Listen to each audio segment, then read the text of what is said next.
우리는 그리스도인이지 어떤 특별한 종교적 지도자의 추종자가 되면 안 된다라는 것입니다. 사도신경도 그와 같습니다.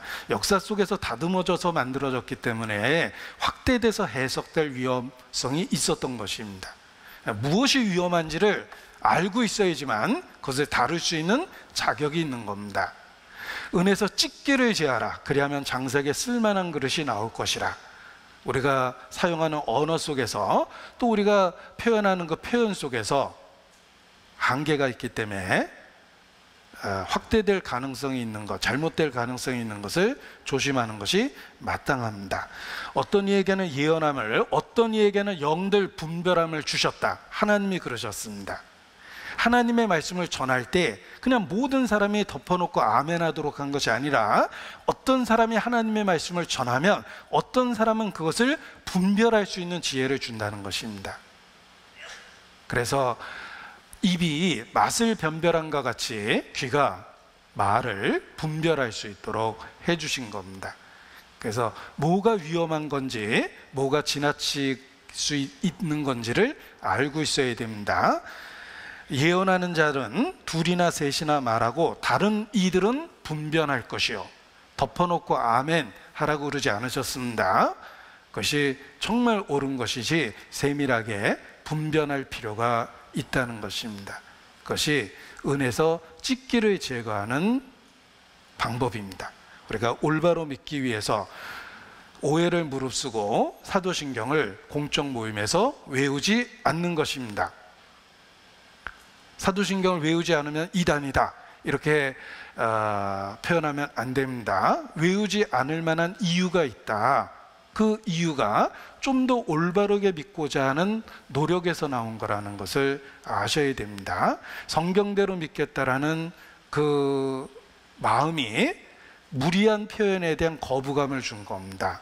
그래서 핵심적인 내용이라는 것은 인정하지만 그것을 공적 모임에서 외울 필요까지는 없다라고 생각을 하는 것입니다. 자, 그러나 사도신경은 핵심적인 내용이 무엇인지를 알려주는 장점이 있다는 걸 기억하셔야 됩니다.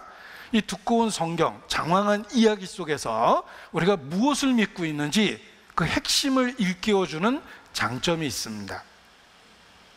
그래서 또 그 내용을 소홀히 여기면 안 되는 것입니다. 무엇이 중요한지를 일깨울 수 있기 때문에 그렇습니다. 그래서 많은 분들이 공적 모임에서 외우지는 않지만 사도신경에 익숙하고 거기에 있는 표현 하나하나에 대한 이해를 하고 지냈던 것입니다. 중요한 것이 무엇인지를 우리에게 알려주기 때문에 그렇습니다. 그리고 사도신경의 전체적인 분량은 외워보면 1분밖에 안 걸릴 정도로 다다다닥 외울 수가 있는데 그 짧은 내용 속에 우리가 꼭 믿어야 될 핵심적 내용이 들어있다는 것입니다.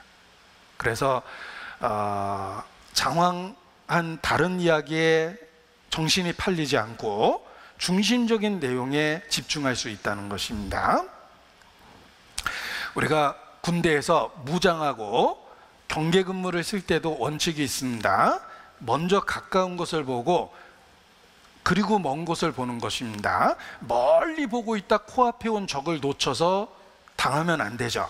그러니까 경계 근무의 원칙은 가장 가까이에 있는 것을 먼저 보고 확대하면서 멀리 보는 겁니다. 그게 지혜입니다. 그런데 먼 산만 보고 있다가 가까이 다가오고 있는 적을 놓친다면 진짜 어리석습니다. 마귀는 우리로 하여금 가끔 교리적으로 먼 데 있는 것들을 주목하게 만들고 거기서 시간을 허비하게 만듭니다. 진짜 그게 중요합니까?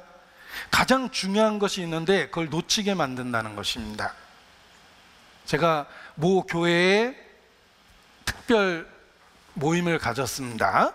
설교하러 갔는데 이렇게 특별 모임을 갖게 돼서 질의응답이라는 시간을 가졌는데 제가 질문들을 보다가 너무 슬펐습니다. 이게 진짜 중요할까? 물론 궁금할 수는 있지만 그 질문들의 거의 대부분은 전혀 중요하지 않은 부수적인 이야기에 집중하고 있다는 겁니다. 그게 정말 중요할까? 우리가 주님을 만나는 그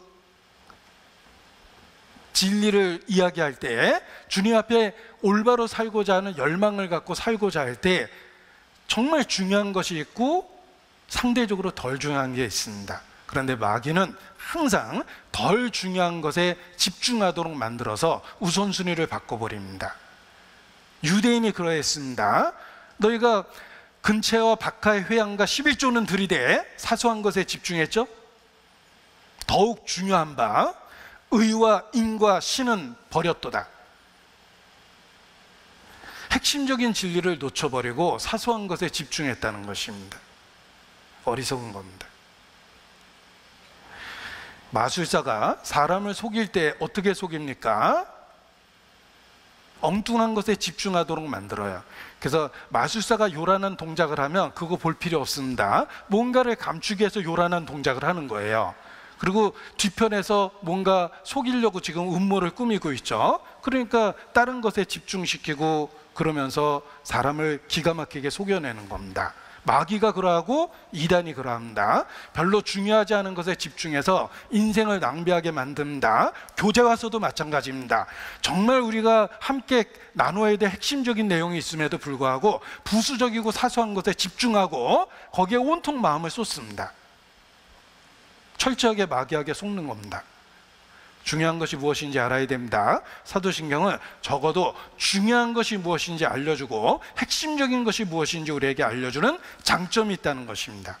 꼭 알아야 될 내용이 그 안에 담겨 있을 수밖에 없는 것입니다. 소망에 관한 이유를 묻는 자에게 대답할 것을 항상 예비하라 라고 말씀하셨습니다. 대답할 걸 예비해야 됩니다. 무엇을 믿습니까? 왜 구원의 확신을 갖습니까? 내가 무엇을 믿고 있는지, 누구를 믿고 있는 건지, 어떻게 해서 나 같은 사람이 구원의 확신을 갖고 있는 것인지 성경대로 이야기할 수 있어야 됩니다. 이것은 특별한 사람이 아니라 모든 믿는 사람들이 다 그렇게 할 수 있어야 됩니다. 말을 잘하느냐 못하느냐, 논리적이냐 설득력 있느냐, 그것이 중요한 게 아니라 자기가 믿고 있는 것을 확실히 알고 있고 말할 수 있어야 된다는 것입니다. 그래서 소망에 관한 이유를 묻는 자들에게 대답할 것을 항상 예비하라 라고 말씀하셨는데, 사도신경은 우리로 하여금 무엇을 믿고 있는지, 누구를 믿고 있는지 핵심적인 내용을 일깨워 주는 것입니다. 그래서 그 내용이 중요합니다. 중요한 것이 무엇인지를 중요하다고 가르쳐주고 있기 때문에 그렇습니다. 그래서 그 짧은 문장 속에 적어도 믿는 사람이라면 이런 내용을 알고 믿는 것이다 라는 걸 고백할 수 있어야 된다라는 의미에서 이 사도신경의 내용을 살펴보려고 하는 것입니다. 그리고 보십시오. 오늘 그 첫 번째 내용에 해당하는 하나님 아버지에 대한 그 내용을 생각해 보려고 합니다. 전능하사 천지를 만드신 하나님 아버지를 내가 믿사오며 라는 이 성부에 관한 내용을 오늘 함께 나누고자 합니다. 우리의 신앙 고백의 첫 번째는 내가 믿사오며 대상이 있습니다. 천지를 만드신 하나님이라는 대상이 있습니다. 우리 신앙의 첫 번째 고백은 창조주에 대한 고백입니다. 전능하사 천지를 만드신 하나님 아버지를 내가 믿사오며 I believe in God, the Father Almighty, the maker of heaven and earth. 영어로도 외울 수 있으면 외우는 것이 좋다고 지난번에 말씀을 드렸습니다. I believe in God, the Father Almighty, the maker of heaven and earth. 전능하사 천지를 만드신 하나님 아버지를 내가 믿사오며, 우리의 믿음의 첫 번째는 천지를 만드신 하나님에 대한 믿음의 고백이 있어야 됩니다. 우리는 창조주를 믿습니다. 그런데 이 하나님에 대한 세상에 잘못된 태도 두 가지가 있습니다. 가장 대표적인 창조주에 대한 잘못된 태도 두 가지가 있습니다. 첫 번째는 아예 존재조차도 안 믿는 것. 두 번째는 하나님을 믿기는 믿되 하나님을 왜곡해서 다른 개념으로 믿는 것. 이 두 가지가 창조주에 대한 인간의 잘못된 태도 두 가지입니다. 대표적인 두 가지예요. 첫 번째는 하나님의 존재 자체를 부정하는 겁니다. 악인은 그 모든 사상에 이르기를 하나님이 없다 하도다. 영국의 BBC 방송이 있습니다. 무신론을 근거로 해서 방송국을 운영합니다. 거기서 만드는 모든 다큐멘터리는 비록 성경과 관련한 다큐멘터리일지라도 성경을 부정하고 신을 부정하는 내용으로 이루어져 있습니다.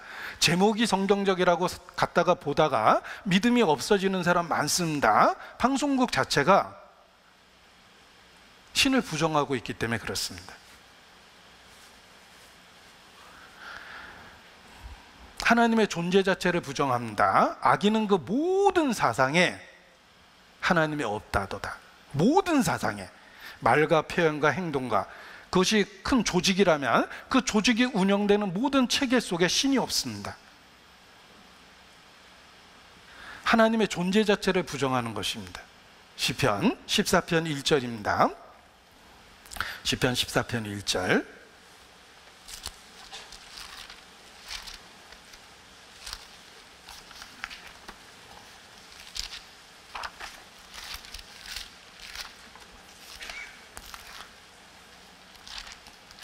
같이 읽겠습니다.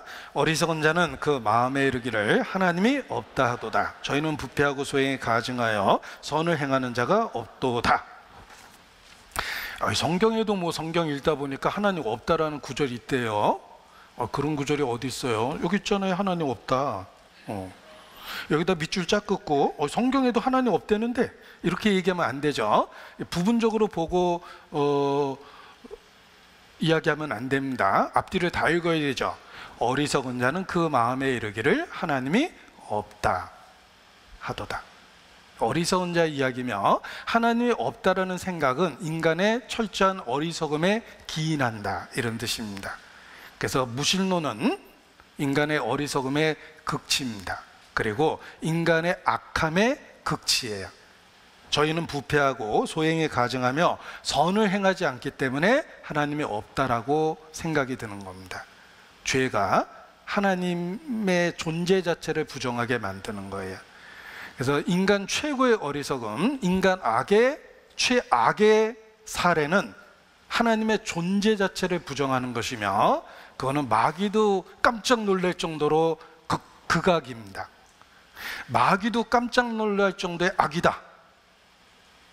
그렇습니다. 왜냐하면 마귀는 적어도 하나님의 존재는 부정하지 않거든요. 내가 하나님의 한 분이신 줄 믿느냐? 잘하는도다. 귀신들도 믿고 떠나니라. 귀신조차도 하나님의 존재를 믿습니다. 무당이 받은 잡신조차도 신의 존재를 믿어요. 그러니까 굿하다가 짜증내는 경우 있죠. 아이고 예수 믿는 사람이 이렇게 많아 막 그러잖아요. 금방 알아본 거예요. 예. 그 어떤 경우는 딱 지목해요. 너 가. 네. 너 때문에 이게 그분이 안 오셔. 뭐 이런 거죠. 예. 귀신도 압니다. 그런데 하나님의 존재 자체를 부정하면 귀신보다 악한 거예요. 마귀도 깜짝 놀랄 정도의 악을 갖고 있는 거예요. 인간이 얼마나 극악합니까? 신의 존재 자체를 부정합니다. 우리가 그런 세상을 살고 있는 겁니다. 이거 너무 슬프지 않아요? 인간은 양복 입은 침팬지예요. 그래요. 침팬지처럼 사세요. 자, 이게 전 세계 대표적인 우리 시대 무신론자입니다. 리차드 더킨슨이라는 옥스퍼드 대학의 교수예요. 그분이 무신론과 관련한 책을 썼는데 그 책으로 부자가 됐어요. 왜 이렇게 잘 팔려? 자기도 놀랐어요. 하나님 없다라고 그러니까 호응해 주는 사람이 참 많았던 겁니다. 그러면서 그 돈을 영국에 운행되는 버스에다 광고를 실었어요. 자기가 개인적으로 쓰기도 뭐하니까. 근데 그 광고 내용이 여기 있습니다. 이 리차드 도킨슨이 신을 부정하고 모욕하는 책을 써서 돈을 벌었는데, 그 돈으로 영국에 운행되는 버스에 광고를 실었습니다. There is probably no God. 아마도 신은 없을 것이다. Now stop worrying. 이제 근심을 멈추고 and enjoy your life. 다 함께 차차차. 이렇게 써놓은 겁니다. 신은 아마도 없을 거야. 쓸데없는 걱정 말고 인생 즐겨. 내 마음대로 내 인생을 살아. 너 하고 싶은 대로 해. 그게 인생이야. 단 한 번의 인생이잖아. 너 살아있는 한 네 마음대로 살아. 네 성질대로 살아. 네 성격대로 살아. 어차피 네 인생이야. 이게 딱 마귀가 하는 말입니다. 그 모든 사상에 하나님을 지워버린 거예요. 이것은 인간의 최악입니다. 예. 제목도 잘 단 것 같아요. 동물의 왕국이라고 The Kingdom of the Beast라고 그랬는데, 하나님을 부정하면 그렇게 되는 겁니다. 그냥 본능과 본성으로 사는 거죠. 자, 처음으로 우주에 날아갔던 소련의 우주비행사가 유리 가가린입니다. 이 유리 가가린이 유인 우주선을 타고 우주에 나갔다가 들어왔어요. 그래가지고 전 세계적인 스타가 됐는데, 이 기자회견에서 했던 말이 있습니다. 소련의 우주비행사입니다. 기자회견, 드디어 인류가 우주에 나갔다 들어온 거예요. 그래서 전 세계 기자들이 모여들어가지고 기자회견하고 있는데, 유리 가가린이 드디어 기자회견석상에 나타났습니다. 그리고 첫 번째 했던 말이 있습니다. 제가 우주에 가보니까,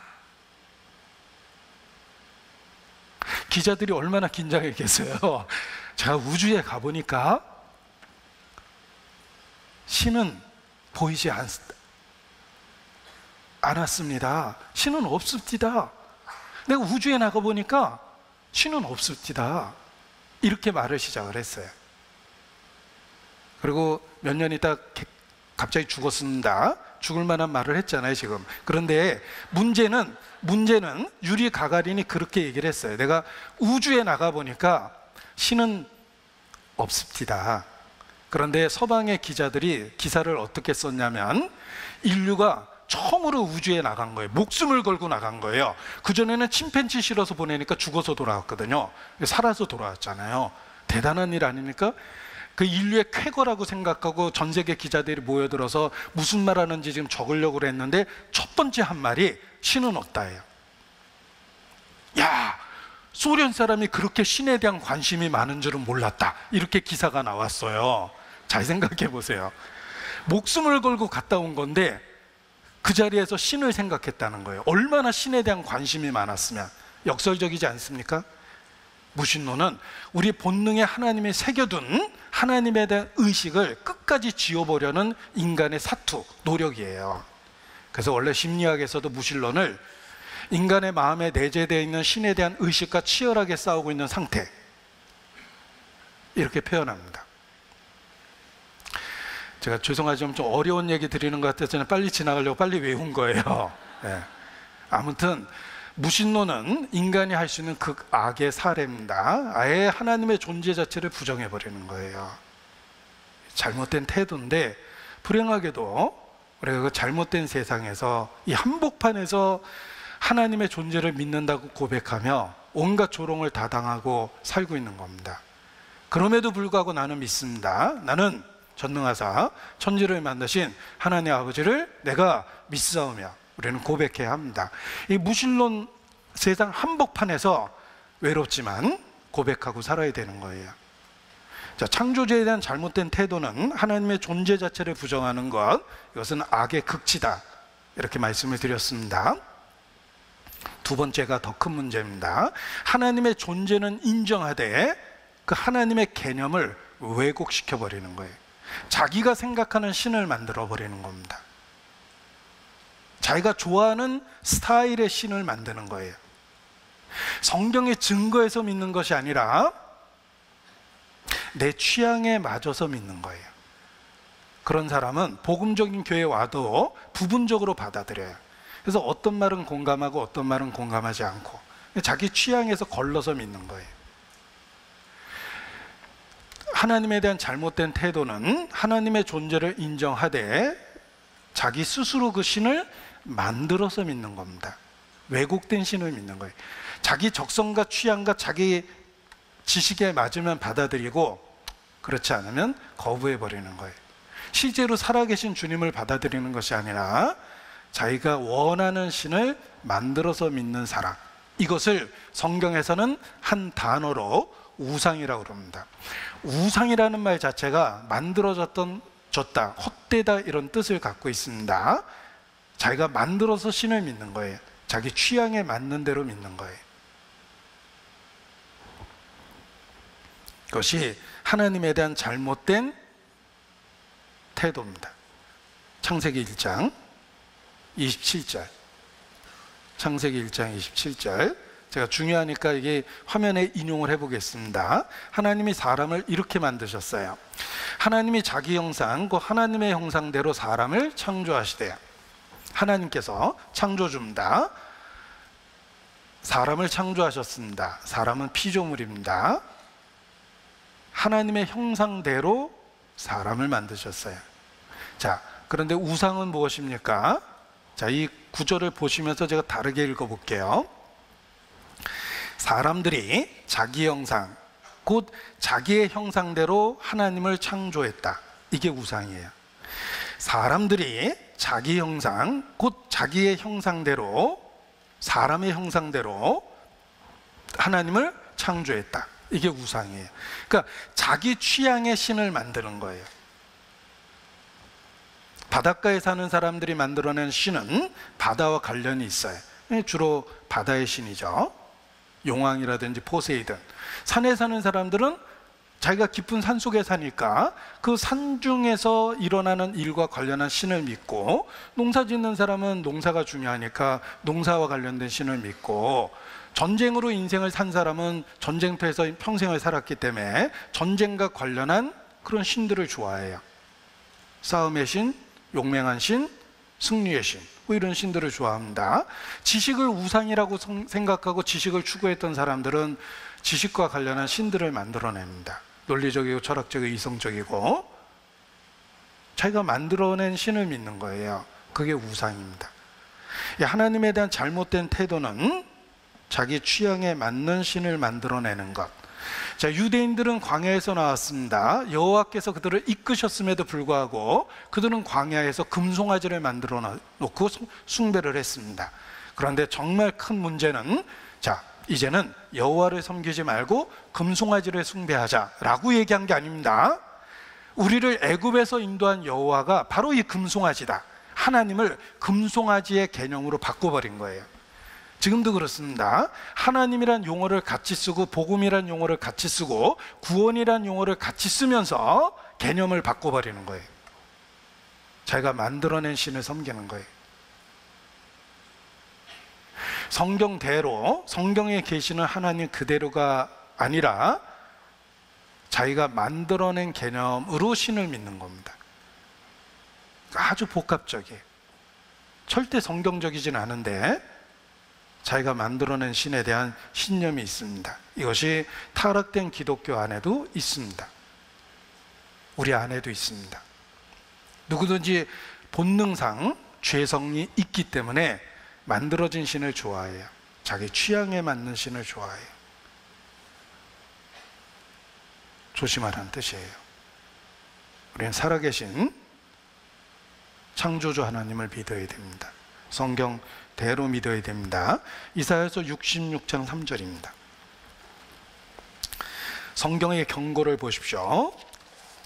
하나님의 존재 증명은 거의 없습니다. 하나님은 당연히 계시는데 사람들은 그 하나님을 잘못 알고 있습니다. 따라서 성경의 교훈들은 하나님을 올바로 알려주는 것에 대한 교훈입니다.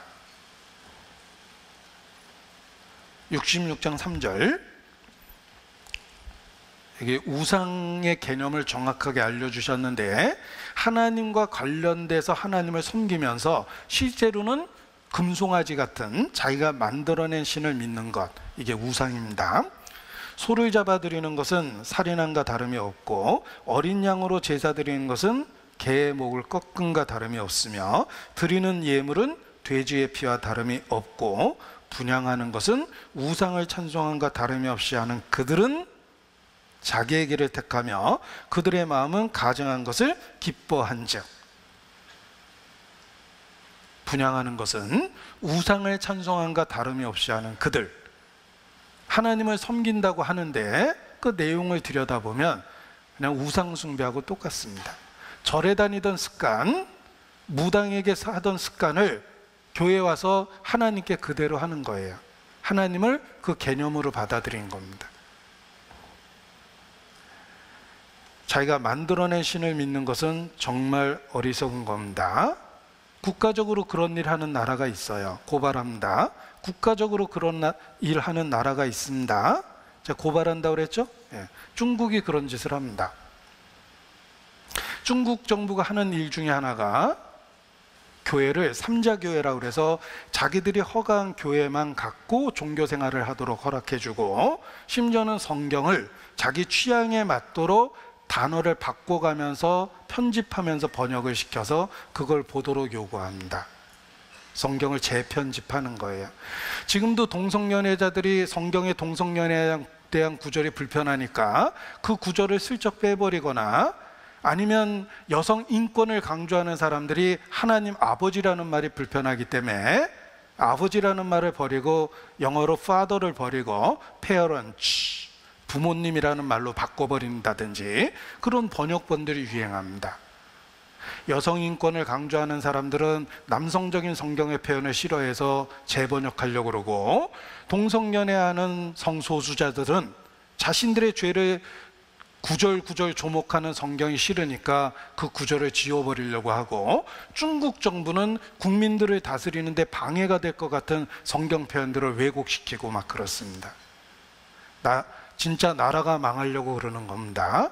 인류가 망하려고 그러는 거예요. 너희가 어찌하려고 그러하느냐. 요즘에 자연의 재해 때문에 큰 고통을 받는데, 정말 고통스럽지만 사람들이 하는 짓거리를 보면 그래도 하나님은 참 많이 참으신다 라는 생각을 하게 됩니다. 자연이 우리에게 고통을 주죠. 그럼에도 불구하고 하나님은 자연을 통해서 아직도 우리를 그래도 보살피고 계세요. 근데 자연이 참 인간에게 고통을 주고 어떻게 이런 일이 있을까라는 생각이 들 때도 있지만, 인간들이 하는 행동을 보면 정말 하나님은 그럼에도 불구하고 오래 참고 계시는구나 라는 생각을 역설적이지만 하게 됩니다. 자, 우상 숭배하면 성경은 경고합니다. 우상을 숭배하면 우상의 수준이 돼버립니다.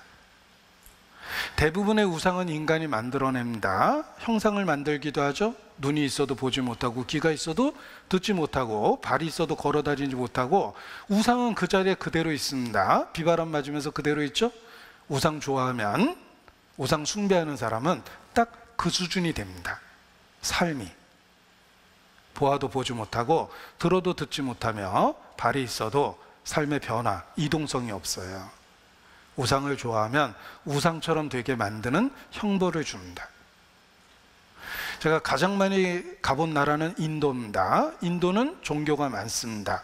그들의 종교를 들여다보면 정말 슬퍼집니다. 코끼리 머리를 갖고 있는 사람, 뭐 별 희한한 종교를 다 믿습니다. 거기에다 넙죽 엎드려서 절하고, 거기에다 절하겠다고 바닥을 기어서 하루 종일 돌아다니고, 몇 달 동안 번 재물을 그 우상 숭배를 위해서 한순간에 그냥 다 써버리는 사람도 있습니다. 그렇게 어렵게 번 재물로 금을 사서, 금박을 사서 거기다 계속 입히고 있는 분도 있어요. 금을 갖다가 얇게 사가지고 이렇게 계속 바르는 거예요. 자, 그런데 우상을 숭배하면 생각과 삶이 그 수준이 돼버리게 하셨어요. 그게 하나님이 주신 형벌입니다. 시편 115편 8절입니다. 시편 115편 8절.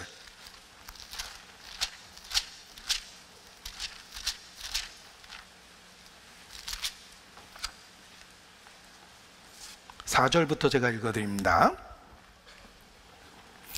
저희 우상은 은과 금이여 사람의 수공물이라. 입이 있어도 말하지 못하며, 눈이 있어도 보지 못하며, 귀가 있어도 듣지 못하며, 코가 있어도 맡지 못하며, 손이 있어도 만지지 못하며, 발이 있어도 걷지 못하며, 목구멍으로 소리도 못하느니라. 8절 같이 읽죠.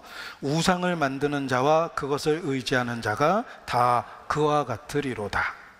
같은 수준이 되어버린다는 뜻입니다. 시편 135편입니다.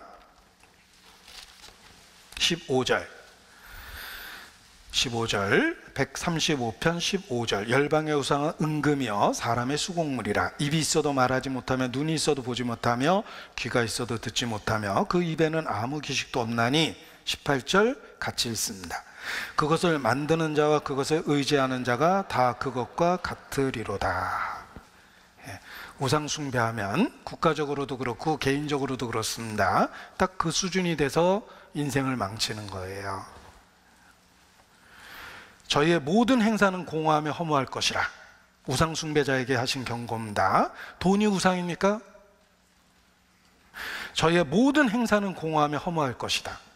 어느 날 통장에 숫자만 놓고 아무것도 없이 하나님 앞에 가게 될 겁니다. 저희는 마음에 생각도 없고 지식도 없고 총명도 없다. 이것도 우상 숭배자를 책망한 말씀이에요. 하나님에 대한 아무 생각이 없습니다. 우상을 숭배하면 다 무지하고 어리석게 될 것이다. 그 돈은 단지 나무뿐이라.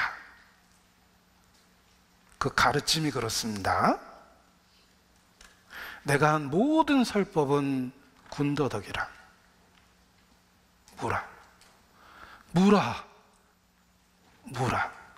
대한민국을 대표하는 스님의 마지막 말씀입니다. 예수 그리스도는 다 이루었다. 우상을 숭배하면 내가 한 모든 설법은 군더더기다. 쓸데없는 것들이었다. 아무것도 없구나. 삶이 그렇게 되는 겁니다. 그래서 하나님에 대한 왜곡된 두 가지는 존재 자체를 부정하거나 그 하나님을 자기 개념으로 만들어내는 것. 이건 정말 어리석은 겁니다. 성경에 계신 하나님은 살아계신 인격체예요. 살아계신 인격체라는 게 무슨 뜻입니까? 하나님은 우리에게 단지 숭배받기를 원하는 것이 아니라 인격적 관계를 원하십니다. 이것이 기독교의 놀라운 점이다 라고 학자들은 말합니다. 들어보십시오. 학자라는 것은 시간적 투자가 된 거예요. 우리는 시간 속에 있기 때문에 시간의 투자가 돼야지만 지식이 생깁니다. 모든 종교를 연구해 보면 신을 얼르고 달래서 신에게 더 큰 축복을 받자예요. 내가 신에게 제물을 드리면 신은 플러스 알파에서 내게 되갚아 준다. 이게 종교와 우상의 개념입니다. 그리고 예배자가 어떠한 상황이든 자신에게 드려진 예물과 희생과 정성을 보고 축복을 줘요. 그러니까 내게 숭배하면 저 사람이 범죄자든 독재자든 그 사람의 그 자체는 중요하지 않고 저 사람이 내게 시간을 바치고 물질을 바치고 정성을 바쳤으니까 내가 당연히 그 사람을 도와준다. 이게 우상의 개념입니다. 그런데 기독교의 하나님은 살아계신 하나님이며 내가 거룩하니 너희도 거룩하라. 우리에게 거룩을 요구하는 분이시며 인격적 사귐을 원하시는 분이다. 이것이 기독교의 시작이요 기독교의 위대함이다. 이건 종교 연구가가 한 말이에요. 종교와 우상을 연구해 보면 신에게 제물을 바치고 그 이상의 플러스 알파의 축복을 받자예요. 모든 종교가 그렇습니다. 알라신을 믿는 사람도 그렇습니다. 그 앞에 넙죽거려서 신에게 충성하면 내 과거가 어떻든 간에 날 받아주고 나한테 축복해 준다. 이게 종교의 개념이에요. 그러나 하나님은 우리에게 단지 숭배받기를 원하시는 것이 아니라 인격적인 사귐을 원하는 거예요. 전혀 다른 신의 개념이 성경에 나타난 하나님이라는 것입니다. 내가 물질을 바치고 시간을 바쳐서 하나님하고 친해지는 게 아닙니다. 그건 우상이에요. 하나님은 내게 개인적인 관계를 원하시고 사귐을 원하시며 그리고 그 사귐을 위해서 도덕적인 구별을 원하셔요. 살아계신 하나님이며 실제적인 관계를 원하시기 때문에 그렇습니다. 우리는 창조주, 천지 만물을 창조하신 하나님을 믿습니다. 그 하나님은 만물을 보십시오. 그냥 우연의 산물이 아니라 기가 막힐 정도로 조화롭고 서로 간에 연계성을 갖고 만물을 지으셨습니다. 인격적인 하나님이라는 거예요. 단지 능력이 있는 그런 분이 아니라 인격적인 하나님이기 때문에 우리는 그 하나님 앞에 개인적인 단지 재물을 바치는 우상의 개념이 아닌 그 이상의 개인적인 관계와 사귐을 갖고 하나님께 나아가야 된다, 이런 뜻입니다. 이사야서 29장 15절, 이사야서 29장 15절,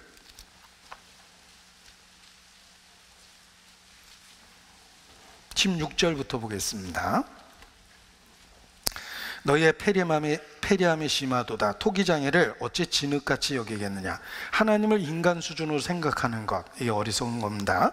지음을 받은 물건이 어찌 자기를 지은 자에 대하여 이르기를 그가 나를 짓지 아니하였다 하겠으며, 빚음을 받은 물건이 자기를 빚은 자에 대하여 이르기를 그가 총명이 없다 하겠느냐. 하나님은 창조주입니다. 만물 속에 그 신성과 능력이 들어있습니다. 기가 막히게 정말 놀라운 이 세상을 만들으셨습니다. 저는 아름다운 세상을 볼 때마다 무슨 팝송의 가사지만 What a wonderful world, What a wonderful world, 얼마나 놀라운 세계인가, 그런 감탄이 듭니다. 그렇죠. 하나님은 기가 막힌 세계를 만드셨어요. 단지 그걸 만들 지혜와 능력만 계시는 게 아니라 도덕적이거나 모든 면에 있어서 놀라울 정도의 지혜를 갖고 계시는 거예요. 내가 이해 못한다고 해서 하나님이 그 일을 잘못하신 게 아닙니다. 하나님이 그렇게 결정했을 때는 그럴 만한 충분한 놀라운 이유가 있을 거예요. 내가 이해를 못하는 거예요. 그런데 하나님을 자기 수준으로 생각하는 것, 이게 정말 어리석은 거예요. 이사야서 45장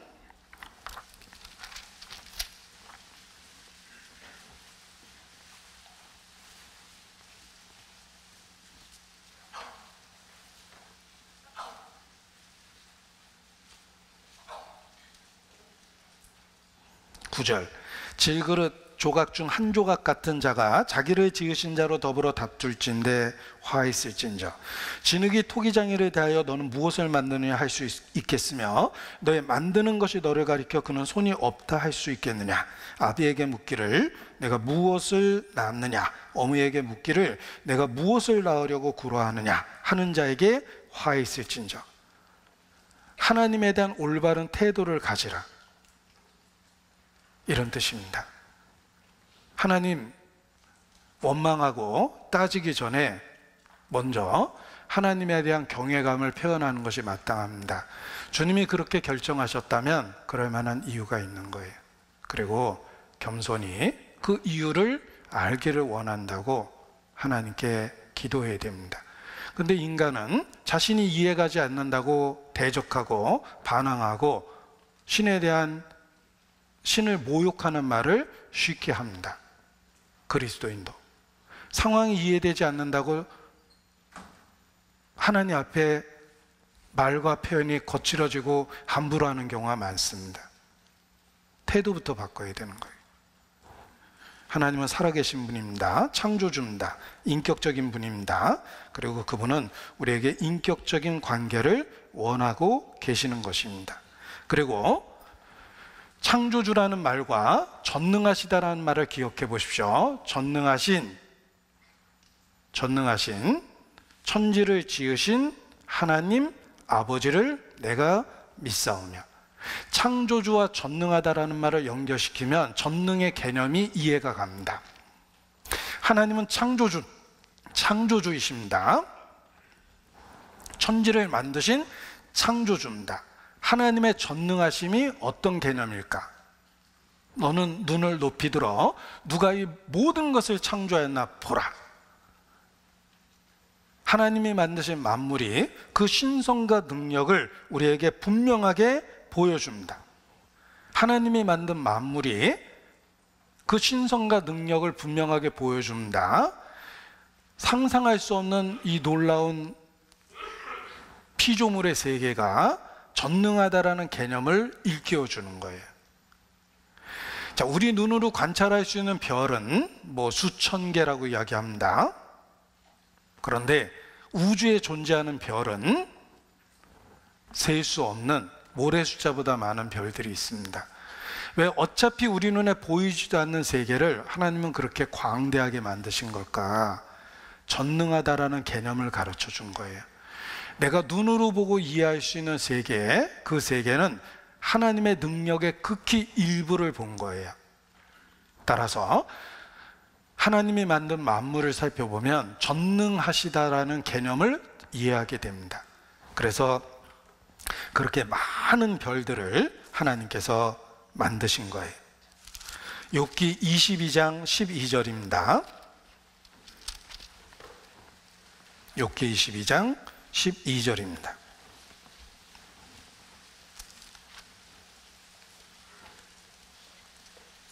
같이 읽죠. 하나님이 높은 하늘에 계시지 아니하냐. 보라, 별의 높음이 얼마나 높은가. 자, 우리가 거룩하신 하나님, 지극히 높으신 하나님, 하늘에 계신 하나님이라고 부르짖었는데 그 하나님이 얼마나 높은지에 대한 개념이 없죠. 별을 보라라고 말씀하십니다. 이 우주에 있는 별이 얼마나 경외스럽습니까?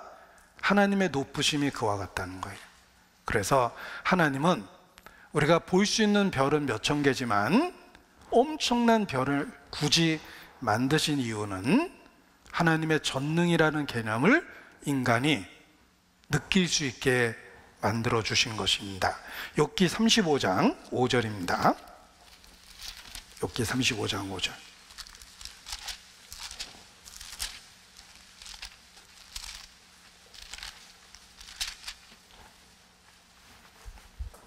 같이 읽겠습니다. 너는 하늘을 우러러 보라. 내 위에 높은 궁창을 바라보라.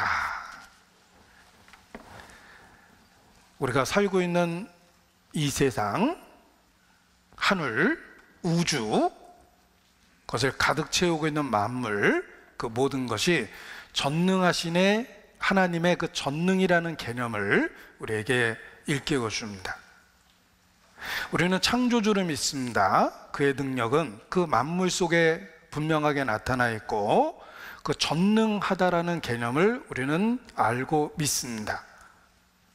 전능하신 천지를 만드신 하나님 아버지를 내가 믿사오며, 그 하나님의 능력, 그 능력이 아버지라는 말을 통해서 우리 개인과 연결되는 겁니다.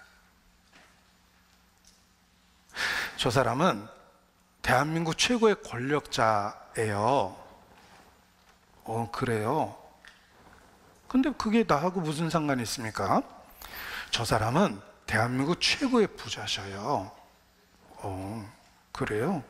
그래서 뭐? 하나님이 창조주고 능력 있다. 그런데 우리 개인과의 관계는 아버지라는 말을 통해서 생기는 겁니다. 그런데 그분이 제 친아버지예요. 저분이 제 친아버지예요. 갑자기 내가 다르게 보이죠? 하나님은 창조주고 전능하신데 아버지라는 말은 그분과 우리의 개인적인 가장 친밀한 관계를 나타내 줍니다. 예수 그리스도를 믿고 우리가 얻은 최고의 유익이 무엇입니까? 영접하는 자, 그 이름을 믿는 자에게는 하나님의 자녀가 되는 권세를 주셨습니다. 나는 합법적으로 하나님의 자녀가 되었어요. 나는 예수님을 나의 주와 구세주로 기쁘게 받아들였기 때문에 그렇습니다. 성경은 영접하는 자, 곧 그에게 하나님의 자녀가 되는 합법적 권세를 주셨다고 말씀하십니다.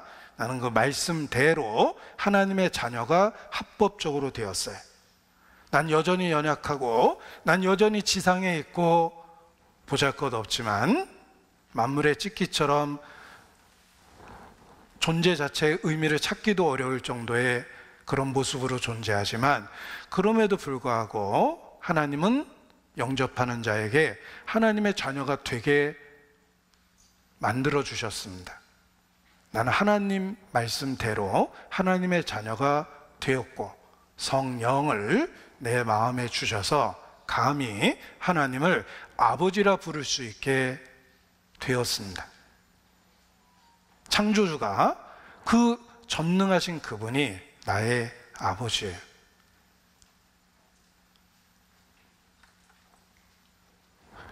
믿음을 통해서 우리는 창조주 하나님, 전능하신 하나님과의 개인적 관계를 갖게 되며, 이 관계는 단순한 관계가 아니라 실질적인 도움이 있고 삶의 인도하심이 있다는 것입니다.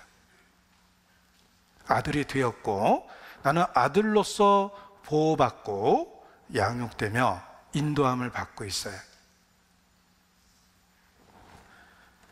그래서 아직 연약한 상태에서 비록 이 땅에 살고 있지만 하나님의 전능하신 능력으로 보호받고 인도되고 있기 때문에 신앙을 지킬 수 있고 소망 가운데 매일의 삶을 살 수 있는 것입니다. 민수기 말씀을 보겠습니다. 14장입니다. 유대인들이 원망할 때 이야기입니다. 유대인들은 노중에 너무 힘들었어요. 그래서 하나님에 대한 원망이 생깁니다. 우리를 이 고생시키려고 광야로 이끌었냐 라는 분노 상태가 됩니다. 그때 모세의 중보 기도가 있습니다. 16절입니다. 14장 16절. 여호와가 이 백성에게 주기로 맹세한 땅에 인도할 능력이 없는 거로 광야에서 죽였다 하리이다. 자, 이스라엘은 원망하고 분노했습니다. 그러한 이스라엘의 모습을 보고 하나님은 그들을 멸하시려고 합니다. 그들의 행동은 딱 멸망받을 만한 행동입니다. 그런데 모세의 중보 기도가 있어서 그들은 위기를 극복하고 광야를 통과하며 마침내 가나안 땅에 이르게 됩니다. 모세의 중보가 있었습니다. 그 모세가 중보하는 내용이에요. 하나님이 그들을 멸하시면 사람들이 말하기를 여호와가 그들을 애굽에서 인도할 능력은 있었지만 광야에서 인도할 능력이 없어서 그들을 노중에서 다 죽였다 라고 하지 않겠습니까? 이것이 모세의 중보의 기도입니다. 우리는 모세보다 더 놀라운 그리스도의 중보를 힘입고 있습니다. 우리는 노중에 있습니다. 때로 그 길을 가는 어려움 때문에 힘들고 낙심하고 눈물을 흘리고 소망에 흔들릴 때도 있지만 우리는 모세보다 더 효과 있는 그리스도의 중보의 기도를 힘입고 있습니다. 여호와께서 그들을 인도할 능력이 없어서 광야에서 다 죽었다. 그런 일은 없습니다. 왜냐하면 하나님은 창조주고 만물의 주권자이시며 전능자시기 때문에 그렇습니다. 우리는 그 하나님을 아버지라고 믿고 있습니다. 천지 만물, 나를 둘러싼 그 만물이 하나님의 능력에 대한 증거들입니다. 우리는 그 증거를 보고 듣고 누리고 살고 있습니다. 낙심할 이유가 없는 거예요. 내가 산을 향하여 눈을 들리라. 나의 도움이 어디서 올꼬. 천지 지으신 여호와 나의 하나님 영원 무궁히 지키시리로다. 나는 창조주를 믿으며 그분은 전능하십니다. 그런데 더욱 중요한 것은 그리스도 안에서 그분이 나의 아버지가 되셨어요. 나는 지금도 그리스도의 중보를 힘입고 천성으로 가는 노중에 있습니다. 길이 험해서 때로는 힘들고 또 너무 힘든 코스 때문에 마음에 원망이 들 때도 있지만 그럼에도 불구하고 전능하신 주님은 노중에서 나를 지켜내실 것이며 마침내 천성에 이르게 하실 것입니다. 지금까지 지켜주신 것처럼 앞으로도 지켜주실 거예요. 저는 개인적으로 25살 때 제가 구원을 받았습니다. 20대를 주의 이름을 부르고 보냈고 30대에도 주님에 대한 믿음 속에서 지냈고 40대에도 그러했고 50대에도 주님 안에서 신앙을 지키고 소망 가운데 살았습니다. 이제 60대를 살고 있는데 지금까지 지켜주신 그 주님께서 이제 나의 60대도 여전히 함께 하심을 믿습니다. 그분은 전능하십니다. 지금까지 지켜주신 것도 그리스도의 중보로 인해서 보호받고 지킴을 받았다는 걸 나는 알고 있습니다. 그리고 앞으로 남아있는 몇 날 안 되는 그 코스도, 남아있는 그 과정도 주님께서 계속해서 지키시리라 믿습니다. 나의 중보자는 지금도 나와 함께 계시며 내가 믿는 하나님은 전능하사 천지를 만드신 하나님을 믿기 때문에 내 나머지 삶, 60대도 신앙을 지켜주시고 주께서 허락하실 나머지 날들에도 틀림없이 지키시리라 믿습니다. 그래서 소망 가운데 현재의 어려움을 견뎌내고 위로받고 살 수 있는 것입니다. 전능하사 천지를 만드신 하나님의 아버지를 내가 믿사오며 매일의 삶 속에서 고백해 보십시오. 그분이 나의 아버지며 그분은 전능하시며 천지를 만드신 분입니다. 매일의 삶에서 나를 지켜내십니다. 할렐루야.